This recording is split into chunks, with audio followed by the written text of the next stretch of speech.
The second step is to set up your receiver groups.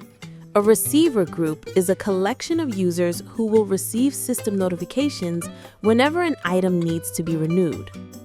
You will assign multiple users to a group, which eliminates the need to manually send notifications to each individual user. You can search for existing groups using this search bar. To add a new group, click the Add New Group button. Next, enter the group name. You are free to name this group anything you like and add a description if necessary. Finally, select the group members.